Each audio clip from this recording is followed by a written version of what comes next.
Nag-abiso ang Pag-asa sa publiko na asahan pa ang pagbaba ng temperatura sa mga susunod na linggo at mga buwan. Ito'y dahil na rin sa pag-iral ng amihan.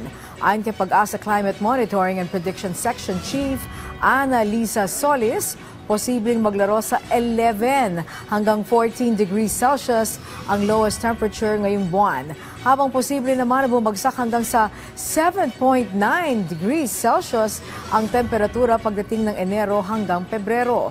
Dahil dito, pinag-iingat ni Solis ang ating mga kababayan sa mga matataas na lugar sa Luzon, partikular sa Cordillera Administrative Region. So mas lalamig pa po sa mga susunod na weeks and months. So around between 11.4 to 14.3 po yung lowest temperature na forecasted ng Pag-asa ngayong December.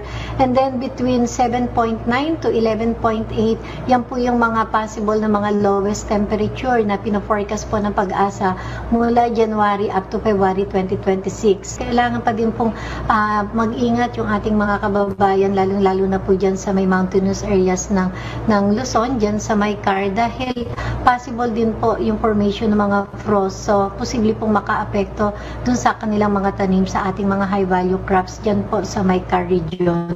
So, yun din po ay ibayo din po natin pinag-iingat ang ating mga magsasaka doon.